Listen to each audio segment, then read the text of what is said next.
कर दिया। हो जय गया। जिनेंद्र। जय हाँ जी। जिनेन्द्र। हाँ जी, हो गया भैया।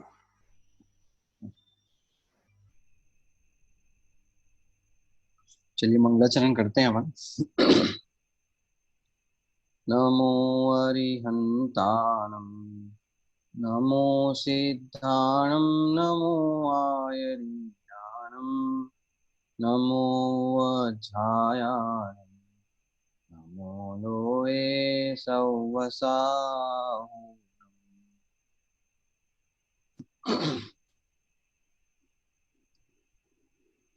इस महाशिविर में अपन ने कल तक के 3 लेसन अपन ने यहाँ पर स्वाध्याय के माध्यम से पढ़े हैं।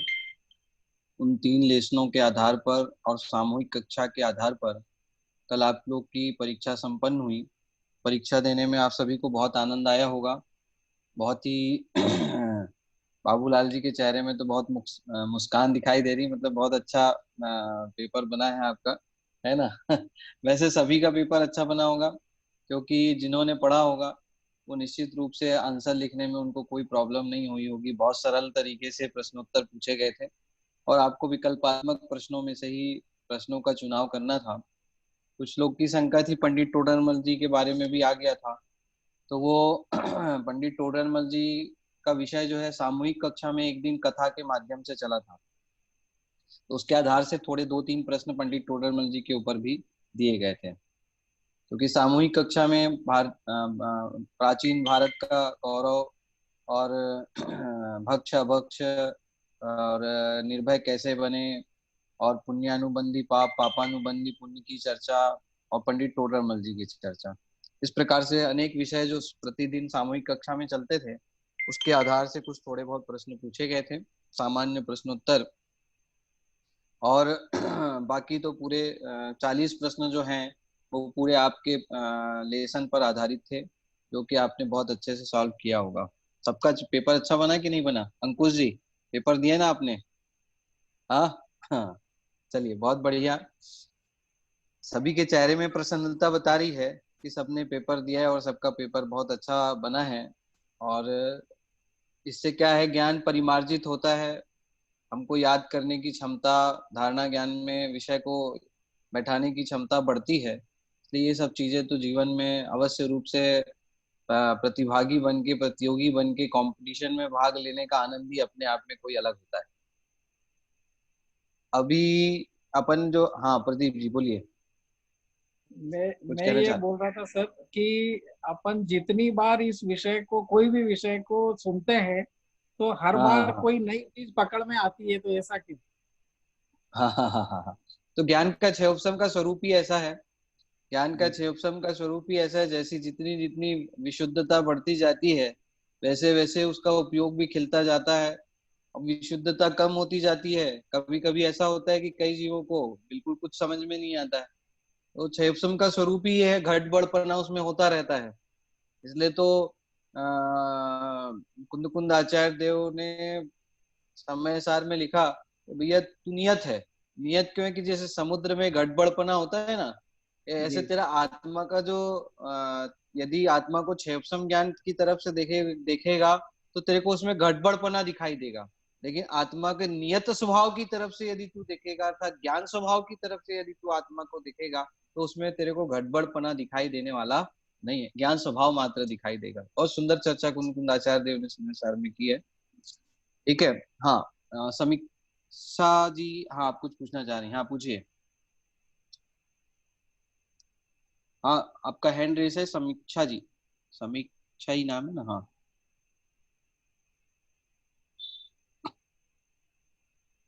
हाँ, समीक्षा जी झांसी, हाँ बोलिए आप। आवाज नहीं आ रही आपकी। इस क्षयोपम ज्ञान से हमारे श्रद्धा गुण में हाँ भी परिवर्तन आता क्या? हाँ हाँ हाँ, क्षयोपम ज्ञान से किसी में कोई परिवर्तन आ ही नहीं सकता। ठीक है। क्षयोपम ज्ञान से क्षयोपम अपने स्वभाव ऐसा है कि जो किसी को प्रभावित भी नहीं करता और स्वयं किसी से प्रभावित भी नहीं होता। ज्ञान स्वभाव कैसा है कि जो स्वयं किसी से स्वयं प्रभावित भी नहीं होता और ना किसी को प्रभावित करता है। वस्तु का स्वरूप ऐसा इतना अद्भुत है। ठीक है, क्षयोपम ज्ञान ऐसा है कि क्षयोपम ज्ञान में ज्ञान की हीनाधिकता होती है, और उसके कारण से जो विषय जो है कितना समझ में आया कितना समझ में नहीं आया, इसमें मुख्यतः गौणता विशेषता होती है, बाकी और कुछ नहीं होता है। श्रद्धा गुण तो अपनी अपना अलग काम कर रही है। एक गुण दूसरे गुण में कुछ भी काम कर सकता नहीं। क्यों? क्योंकि उन गुणों के अंदर में कौन सा गुण है, ऐसा कौन सा सामान्य गुण है जिसके कारण से एक गुण कभी दूसरे गुण रूप नहीं होता? बताओ, ध्यान है किसी को? जिसने पहले पढ़ा होगा वो बता सकता है जीवत्व इसका गुण। अंतर। जीवत्व गुण नहीं, अगुरु लघुत्व। बिल्कुल सही जवाब है, बिल्कुल सही जवाब है, अगुर लघुत्व गुण।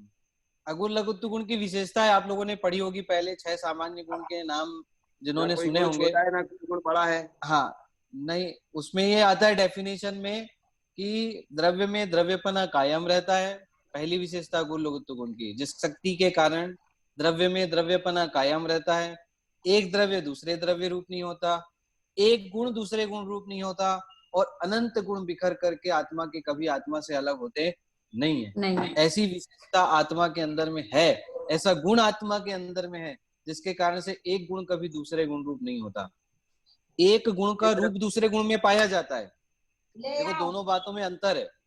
एक गुण का रूप दूसरे गुण में पाया जाता है। जैसे कहते हैं ना, पिता झलक जो पुत्र में दिखती, पिता की झलक जैसे पुत्र में दिखाई देती है, ऐसी एक गुण का रूप दूसरे गुण में पाया जाता है, पर एक गुण कभी दूसरे गुण रूप नहीं होता। दोनों में बहुत बड़ा अंतर है। ये अपने आप में एक बहुत अलग विषय है, द्रव्य गुण पर्याय का। कभी अवसर मिलेगा तो अपन विषय को शिविर के माध्यम से लेंगे। बहुत ही जिन शासन का समझ लो बेसिक बेस इसी धरातल पर तैयार होता है। जिसको द्रव्य गुण और पर्याय का स्वरूप पता है, वो जिनागम में कुछ भी अध्ययन करे, कुछ भी पढ़े, उसको समझने में कोई प्रॉब्लम नहीं होती। क्योंकि सारे जिनागम के अंदर में तीन ही चीज की चर्चा है, या तो द्रव्य की चर्चा है, या गुण की चर्चा है, या पर्याय की चर्चा है। इसलिए तीन शब्दों का मतलब पता है, तीन शब्दों का भाव पता है, तो आपको सब कुछ पता है। ठीक है, तो इस प्रकार से ये अपनी जो चर्चा पूर्व में हुई है उसकी चर्चा ना करते हुए और थोड़ा सा विषय अपन आगे बढ़ाते हैं। हाँ परिणति जी, लास्ट प्रश्न है, फिर उसके बाद आज पंडित टोडरमल जी का सामान्य जीवन परिचय जो है वो अपन आज देखेंगे। 300वां जन्म महोत्सव मनाया जा रहा है, और इसलिए पंडित टोडरमल जी का जिन शासन के ऊपर हमारे ऊपर परम उपकार है, जिन्होंने अपना अभूतपूर्व मौलिक चिंतन वीतरागता का पोषण करते हुए मोक्ष मार्ग प्रकाशक के माध्यम से और अन्य ग्रंथों के माध्यम से जो हमारे समक्ष हम जैसे जीवों के ऊपर उपकार करते हुए लिखा है, तो उनका उपकार हम कभी जीवन में भुला नहीं सकते। ऐसे महापुरुषों का उपकार हमारे ऊपर है। तो परिणति जी, हाँ अंतिम प्रश्न है, बोलिए। हाँ भाई साहब, जो अन्योन भाव है उसमें पुद्गल की ही बात आई है, तो जो एक गुण दूसरे गुण में अभाव है वो किस में आए? अगुर लघुत्व गुण में नहीं, अभाव के बारे में पूछ रही हूँ मैं। हाँ, अभाव में तो इसकी चर्चा ही नहीं है। एक हाँ, तो वही मतलब अगर अलग अलग दो द्रव्यों के गुणों की बात अगर लोगे कि भाई जीव द्रव्य के गुण का पुद्गल द्रव्य के गुणों में अभाव है, तो वो अत्यंत अभाव में जाएगा। हाँ। लेकिन एक ही द्रव्य के अंदर में जो अनंत गुण है, और हाँ। उन गुणों के बीच में यदि आप अभाव की बात पूछ रही होंगी, तो हाँ। वो चारों अभाव में से कोई भी अभाव में नहीं जाएगा। वो उसको जिनागम के अंदर में अतत भाव करके कहा। अतत भाव मतलब उस रूप वह गुण नहीं होता है। ज्ञान जो है वो श्रद्धा रूप नहीं होता, श्रद्धा जो है वो चारित्र रूप नहीं होती है। प्रत्येक गुण अपना अपना अलग अलग काम करते हैं। इसकी चर्चा अपनी बीच में आई थी एक दिन, तो हाँ, इसका मतलब है हाँ, एक गुण के 2 दिन में नहीं थी। हाँ, चलिए कोई बात नहीं। एक गुण दूसरे गुण रूप नहीं होते, और आत्मा में अनंत रहने वाले अनंत गुण बिखर करके कभी अलग अलग नहीं रहते। तो ऐसा गुण कौन सा है आत्मा में जिसके कारण से ऐसा होता है? तो अगुर लघुत्व नाम का गुण है, जिसके कारण से कभी एक गुण दूसरे गुण रूप नहीं होते। ठीक है, लेकिन उसमें दूसरा पॉइंट भी ध्यान रखना कि ऐसा कभी आप देखना कि एक गुण का रूप जो है वो दूसरे गुण में पाया जाता है। जैसे जीवत्व गुण का रूप है, वह जीवत्व गुण का रूप सारे गुणों में पाया जाता है। जिसके कारण से कभी कोई भी गुण, आत्मा में रहने वाले जो अनंत गुण हैं वो कभी जड़ रूप नहीं होते हैं, समझना। जो चिति शक्ति का रूप अनंत गुणों में पाया जाता है, जिसके कारण से आत्मा में रहने वाले जो अनंत गुण हैं वो कभी जड़ नहीं होते हैं, वो चेतन ही रहते हैं। प्रमेत्व गुण का रूप अनंत गुणों में पाया जाता है। यदि प्रमेत्व गुण का रूप यदि अनंत गुणों में नहीं पाया जाए तो अनंत गुण अनुभव का, ज्ञान का विषय ही नहीं बनेंगे। अनंत गुणों में प्रमेत्व नाम का गुण पाया जाता है। समझ में आया कि नहीं आया? कि जितने भी अनंत गुण है आत्मा के अंदर, उनमें प्रमेत्व गुण का रूप पाया जाता है। उसका रूप पाया जाता है का मतलब ये है कि भाई अगर प्रमेत्व गुण का रूप नहीं पाया जाएगा उन गुणों के अंदर में, तो वो गुण हमारे ज्ञान का विषय कैसे बनेंगे? और आचार्य भगवंत तो तीर्थंकर परमात्मा केवली भगवान के ज्ञान का विषय तो अनंत द्रव्य, अनंत गुण और उसकी अनंत अनंत पर्याय सब उनके ज्ञान का विषय बन रही है।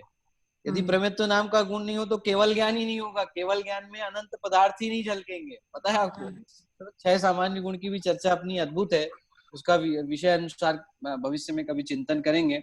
अभी पंडित टोडरमल जी के विषय में आप लोगों ने एक दिन कहानी के माध्यम से जो चर्चा सुनी होगी, जिन्होंने सामूहिक कक्षा अटेंड की थी, उन सामूहिक कक्षा के अंदर में पंडित टोडरमल जी का जीवन परिचय बताया गया था। बहुत सुंदर तरीके से जो संजय जी जेवर की आवाज में वो परिचय पंडित टोडरमल जी का बताया था, उनका संक्षिप्त परिचय आप सभी ने, जो मैंने पीडीएफ भेजी थी, यदि जिन्होंने पढ़ी होगी तो उससे आपको ध्यान में आ गया होगा।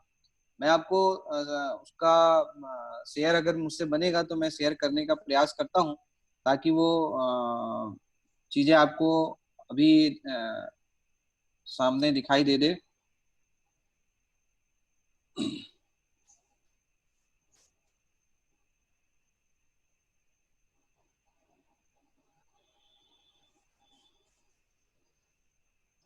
कि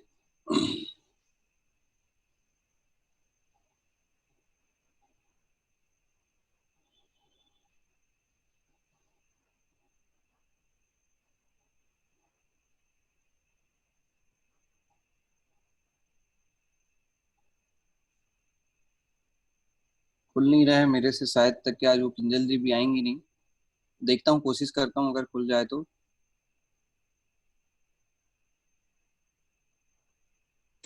पीडीएफ हमारे पास है ना, अपने चालू कर सकते हैं। हाँ तो आप शेयर कर सकते हैं, शेयर कीजिए आप। नहीं, मैं शेयर नहीं कर पाऊंगा। अच्छा हाँ, चलिए। मैं देखता हूँ कि अगर शेयरिंग हो जाए मेरे से तो, क्योंकि शेयरिंग का ऑप्शन जो है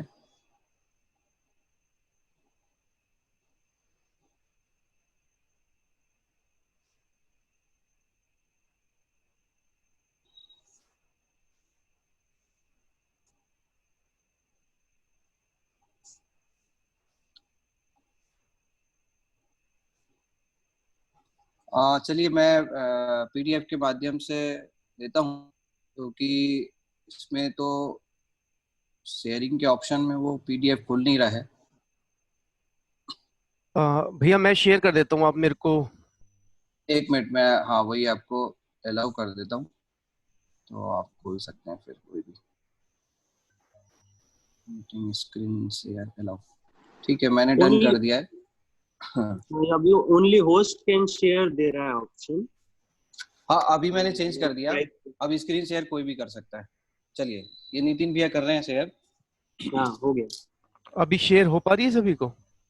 हाँ हो रही है शेयर। हाँ जी ठीक है। उस स्लाइड को आप धीरे धीरे बढ़ाते जाइएगा, आगे बढ़ाइए अब थोड़ा।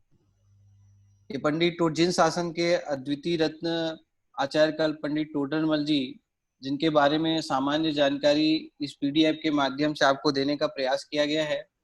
आप देखिए, सबसे पहली बात वहां से चालू की गई है कि हर युग में कुछ ऐसे महान व्यक्तित्व हुए हैं जिनके चले जाने के बाद भी इतिहास उन्हें भुला नहीं पाता है।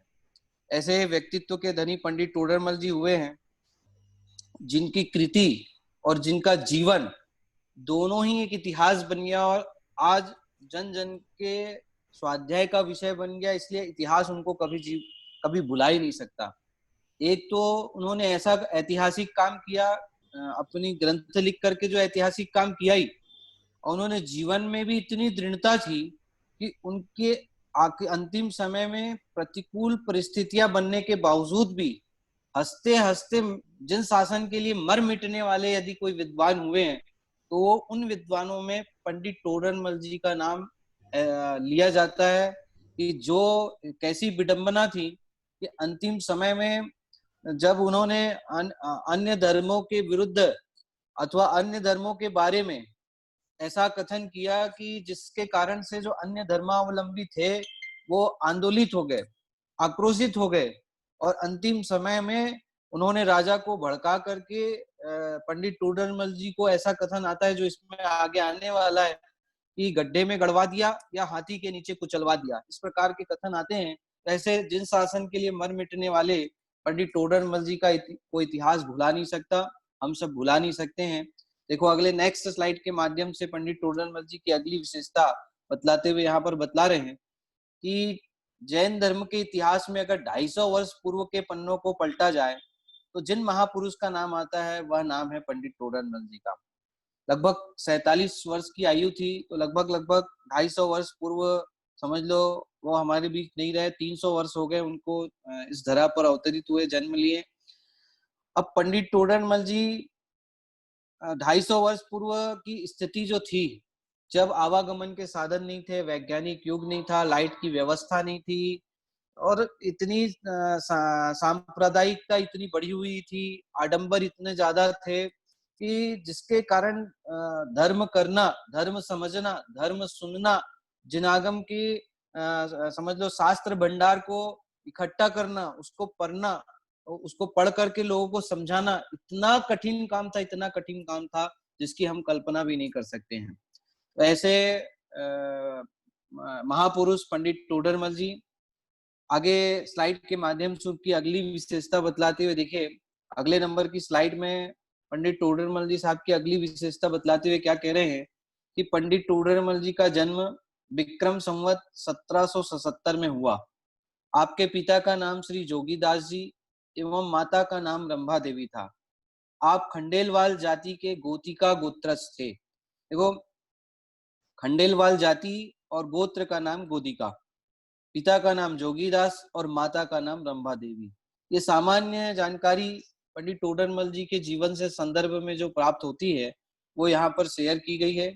नेक्स्ट उनके जीवन के बारे में और उनके विषय में, उनकी शादी हुई थी, कितने बच्चे थे, कितनी पत्नियां थी, क्या था, तो पंडित टोडरमल जी की पत्नी के विषय में अधिक ज्ञात नहीं होता, परंतु इतना ज्ञात है कि उनके 2 पुत्र थे, हरिश्चंद्र और गुमानी राम।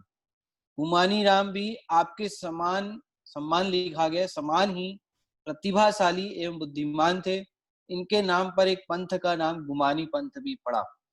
मतलब उनके 2 पुत्रों में गुमानी राम जी जो थे वो बहुत समझ लो प्रतिभाशाली और विद्वान थे, और उनकी विद्वत्ता का लोहा पूरे जैन समाज के लोग मानते थे, जिसके कारण से उन्होंने जो शुद्ध तेरा पंथ आमनाय का जो विवेचन किया आध्यात्मिक शैली में, जिसके कारण से उनके नाम से ही पंथ चल पड़ा था उस समय, गुमानी पंथ, ऐसा कथन आता है इतिहास में।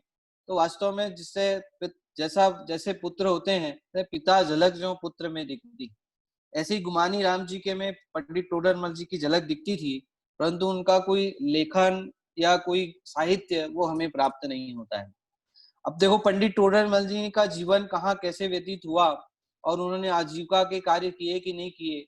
पंडित टोडरमल जी ऐसे व्यक्तित्व के धनी थे कि उनको ऐसा कोई समृद्ध नहीं थे, परंतु अपने जीवन का अधिकांश भाग जयपुर में व्यतीत किया। आर्थिक दृष्टि से अधिक संपन्न न होने से वे आजीविका के लिए कुछ समय सिंघाड़ा नामक गांव में रहे, जहां वे एक साहूकार के यहाँ कार्य करते थे। तो दिल्ली के समीप एक जगह में साहूकार के यहाँ कार्य करने वाले पंडित टोडरमल जी, और उसके बाद में जब आजीविका की योग्य सर्व सुविधाएं हो गई तो पंडित टोडरमल जी अपना अधिकांश समय जयपुर में व्यतीत करने लगे, और जयपुर में उनकी समझ लो कर्म भूमि कहें, साधना भूमि कहें, वो जयपुर ही रही। और जयपुर में एक पंडित टोडरमल जी के मंदिर के नाम से प्रसिद्ध एक मंदिर है जहाँ उनकी साधना, आराधना, स्वाध्याय, चिंतन, मनन वो सब चलता रहा। तो उस समय शिक्षा के पर्याप्त साधन न होने से विद्यालय आदि में जाकर पढ़ने की सुविधा नहीं थी। इसलिए लोग आध्यात्मिक ज्ञान के लिए दैनिक गोष्ठियों के माध्यम से, ग्रुप डिस्कशन के माध्यम से अध्ययन करते थे, जिन्हें सैली कहा जाता था। उस समय जो ये प्रथा थी गोष्ठियों की, उन गोष्ठियों के माध्यम से डिस्कशन, आज स्कूल में बच्चों की कोर्स में ये डाला जाता है कि भैया ग्रुप डिस्कशन करो। जितना आप ग्रुप डिस्कशन करोगे उतना ही आप उस विषय की सूक्ष्मता में पहुंच पाओगे, उस विषय का नॉलेज हो पाएगा, वो विषय आपको याद हो पाएगा। इसे बहुत जरूरी चीज है ग्रुप डिस्कशन। ये परंपरा गुरुदेव श्री के समय जब शिक्षण शिविर का आयोजन होता था या अन्य शिविरों का जब आयोजन होता था, तो उस समय जो है जब प्रवचन उनका पूरा होता था तो उसके बाद जो हजारों लाखों लोग उनके प्रवचन सुनने जाते थे, वो केवल एकमात्र ज्ञान स्वभावी आत्मा की चर्चा करते हुए केवल आध्यात्म की चर्चा और तत्व की चर्चा करते थे, दूसरी कोई बात नहीं करते थे। आजकल क्या हो गया है कि ग्रुप डिस्कशन में क्या होता है कि भाई मान लो शिविर में गए तो भाई वहां व्यवस्था कैसी थी, रुकने की व्यवस्था बढ़िया हुई कि नहीं हुई, खाने पीने की व्यवस्था तुम्हारी बढ़िया हुई कि नहीं हुई। तो कहते ये ग्रुप डिस्कशन का विषय नहीं होना चाहिए। ग्रुप डिस्कशन का विषय तो ये होना चाहिए कि भाई वहां आपने क्या अध्ययन किया, क्या पढ़ा, आपको क्या बात समझ में आई, कौन सी बात अच्छी लगी तत्व की, वो हमको बताइए।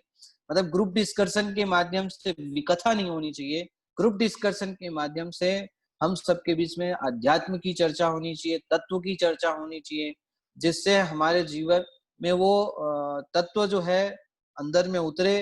ग्रुप डिस्कशन का बहुत प्रभावशाली प्रयोग वो बच्चों के बीच में देखने में आता है, जिससे उनको बहुत सारी चीजें ऑटोमेटिक समझ में आ जाती। जो चीज वो क्लास में नहीं समझे होते हैं वो ग्रुप डिस्कशन से समझ में आ जाती है। तो निश्चित रूप से उस समय भी ये प्रथा थी और उस समय पंडित टोडरमल जी साहब ज्यादा बाहर आना जाना होता नहीं था, तो लोगों के बीच में डिस्कशन करते हुए अपनी परंपरा को आगे बढ़ा रहे थे। आगे देखिए, पंडित टोडरमल जी की शिक्षा भी तेरापंथी नामक शैली के द्वारा हुई, जो कि जयपुर में बाबा बंसीधर जी द्वारा संचालित थी। उसके पश्चात उस शैली का कार्यभार पंडित टोडरमल जी द्वारा सफलता पूर्वक निभाया गया। अब उनके गुरु कहिए, चाहे इसे तेरापंथ आमनाय के संचालक कहिए, उनके पूर्व बंसीधर जी थे, पंडित बंसीधर जी।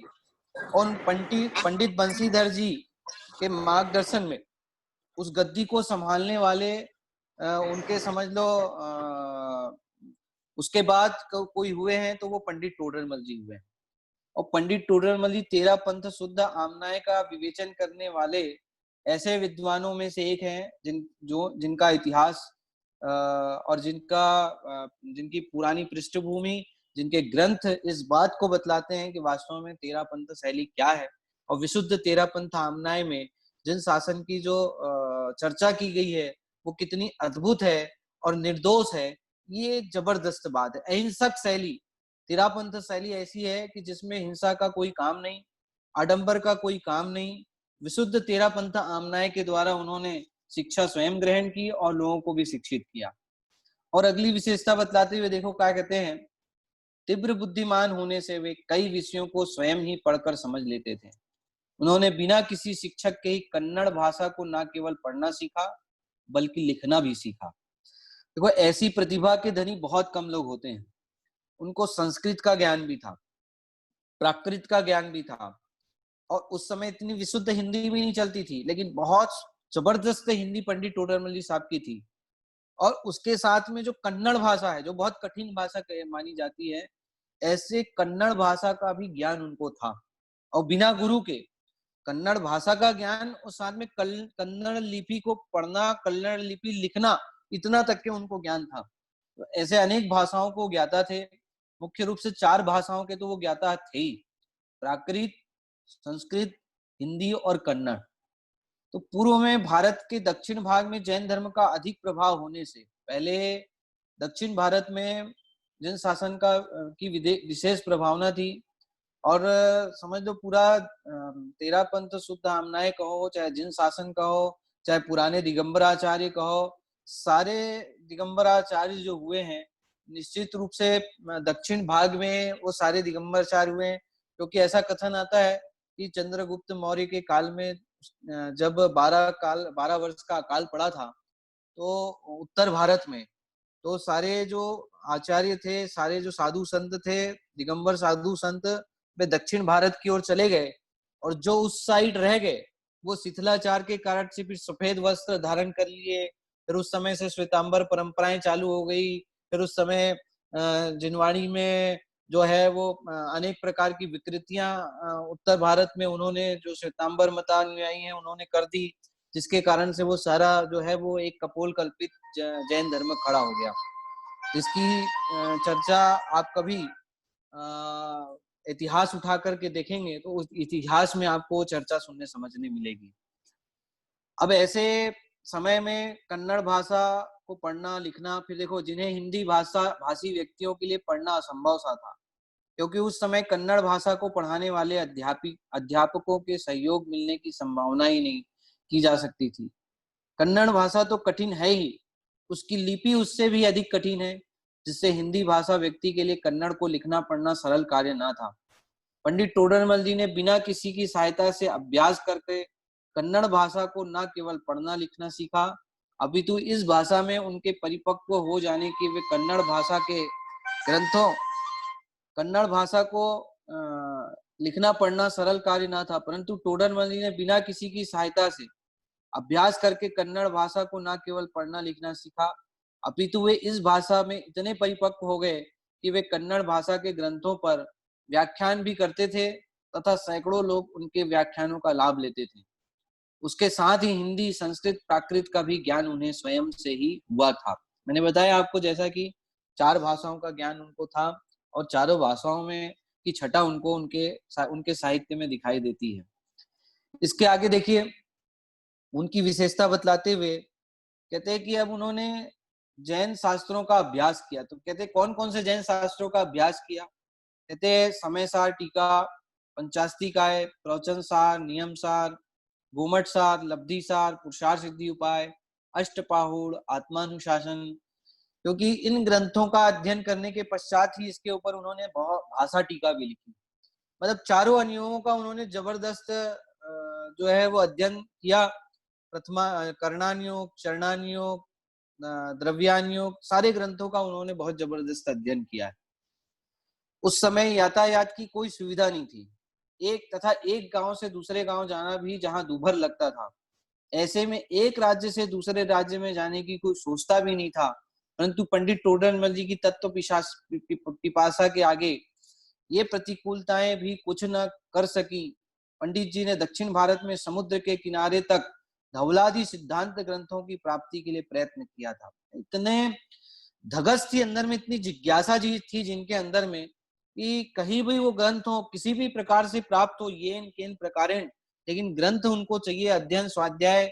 और उस जिन शासन की महिमा इतनी जबरदस्त थी कि जान की कीमत पर भी वो उस तत्व को समझना, सुनना, अध्ययन करना, स्वाध्याय करना, चिंतन करना में भी कोई उनको प्रॉब्लम नहीं थी। अब देखो, उनके बहुत सारे साथी थे जो उन ग्रंथ आदि को लाने के लिए गए, लेकिन उनमें से एक आदमी की मृत्यु तक के हो गई, ऐसा कथन आता है। देखिए, उन्होंने 2-4 भाइयों को दक्षिण प्रांत जाने तथा धवलादि ग्रंथों को खोज कर लाने के लिए तैयार किया, परंतु बहुत परिश्रम करने पर भी तथा एक व्यक्ति की जान भी चली गई, परंतु ग्रंथ को प्राप्त करने में सफलता ना मिल सकी। उस समय ऐसी तकलीफ, नाले पड़ जाते थे बीच में, नदियां पड़ जाती थी बीच में, पहाड़ पड़ते थे, कोई आने जाने का, आवागमन का साधन नहीं था। ऐसे समय में वो जाने का प्रयास किए, उसमें एक व्यक्ति की मृत्यु भी हो गई, लेकिन अनेक ग्रंथ मिलने के पश्चात भी उनको जिस ग्रंथ की आवश्यकता थी ऐसे कई ग्रंथ नहीं भी मिले। तो प्रचलित मान्यता के अनुसार उनकी कुल आयु 27 वर्ष कही जाती है, परंतु विचार करने पर ज्ञात होता है कि जिस प्रकार की उनकी साहित्य साधना थी तथा उनकी प्रतिभा व ज्ञान के प्रताप का जो उल्लेख प्राप्त होता है, उससे यह निश्चित है कि वे 47 वर्ष तक अवश्य जीवित रहे होंगे। उनकी मृत्यु तिथि विक्रम संवत 1823-24 निश्चित है। मृत्यु की तिथि उनकी निश्चित है, परंतु जन्म तिथि के संदर्भ में दो मान्यताएं प्राप्त होती है, एक 27 वर्ष और एक 47 वर्ष की उम्र उनकी प्राप्त होती है।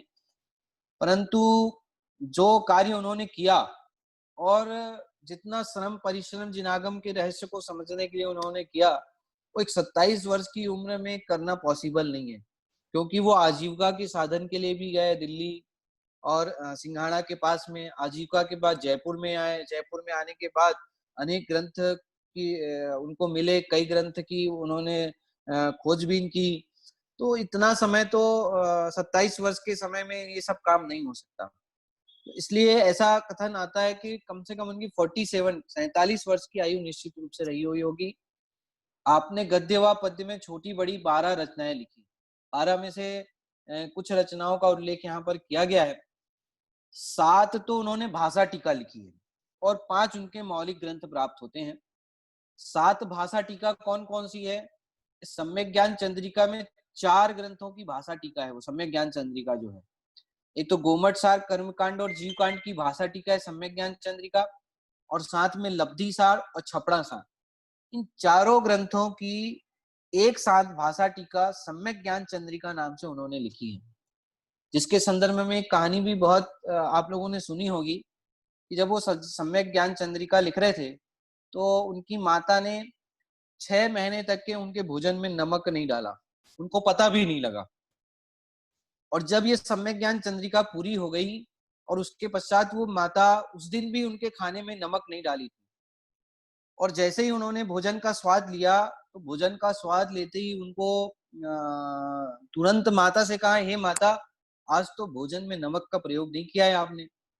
तो उनकी माता ने जवाब दिया कि आज लगता है तुम्हारी सम्यक ज्ञान चंद्रिका टीका पूरी हो गई है, इसलिए तुम्हारे उपयोग का दुरुपयोग चालू हो गया है, क्योंकि जब तक के जिनवाणी में उपयोग लगता रहे तब तक किसी अन्य कार्यों में, अन्य प्रसंगों में उपयोग रमता नहीं, रुचता नहीं है। तो मैं 6 महीने से तुम्हारे खाने में नमक नहीं डाल रही हूँ, लेकिन तुमको पता नहीं लगा। मुझे पता लग गया है कि आज तुम्हारा ग्रंथ पूर्ण हो गया है, जिसके कारण से तुम्हें पता लग रहा है कि भोजन में नमक डला है कि नहीं डला है। ये उपयोग की बात है। उपयोग का दुरुपयोग जहाँ चालू होता है वहां अन्य विषयों में प्रवृत्ति विशेष राग पूर्वक होने लगती है। जब तक के उपयोग हमारा जिन शासन जिनवाणी में लगा रहे, जिनेंद्र परमात्मा की साधना आराधना में लगा रहे, तब तक के हमारे उपयोग की सार्थकता है। वास्तव में इससे उपयोग हमारा बाहर निकलता है तो निश्चित रूप से राग में ही फंसने वाला है, वीतरागता के मार्ग से निकल करके। इसलिए हमको राग में ना फंसे, ऐसे उपयोग को बारंबार हमको ग्रंथ में रमाना चाहिए। और कहते हैं उन्होंने कौन कौन से ग्रंथ लिखे, तो सम्यक ज्ञान चंद्रिका के अलावा और कौन कौन सी भाषा टीका लिखी कि आत्मानुशासन भाषा टीका, त्रिलोक सार भाषा टीका, ऐसे अनेक प्रकार की भाषा टीकाएं जो हैं वो उन्होंने लिखी है, जिसका यहाँ पर सामने उल्लेख है। 7 ग्रंथों की भाषा टीका लिखी है।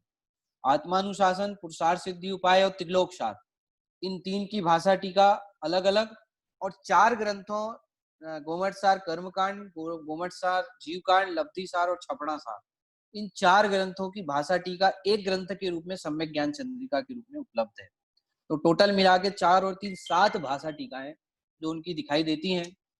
और सबसे अद्भुत और मौलिक कृति उनकी मोक्ष मार्ग प्रकाशक है, जिनमें 9 अध्यायों के माध्यम से उन्होंने जबरदस्त जिन शासन का रहस्य खोला है, और ऐसा जबरदस्त रहस्य खोला है कि वास्तव में उनका जो प्रारंभ से लेकर पहले अधिकार से लेकर पीठ बंध प्ररूपण से लेकर के मोक्ष मार्ग का स्वरूप, मोक्ष का स्वरूप तक के अंतिम 9वें अधिकार तक जो चिंतन प्रस्तुत किया है पंडित टोडरमल जी ने, जिसमें 8वां अधिकार जिसमें 4 अनुयोगों का स्वरूप, 9वां अधिकार जिसमें अनेक प्रकार के मिथ्या दृष्टियों का स्वरूप विवेचन किया है, 7वें अधिकार में अनेक प्रकार के निश्चयाभासी, व्यवहाराभासी, हृदयाभासी, मतलब ऐसा मौलिक चिंतन और ऐसी परिणामों की भूल, अभिप्राय की भूल बतलाने वाले इस युग में यदि कोई विद्वान हुए हैं तो वो पंडित टोडरमल जी हुए हैं।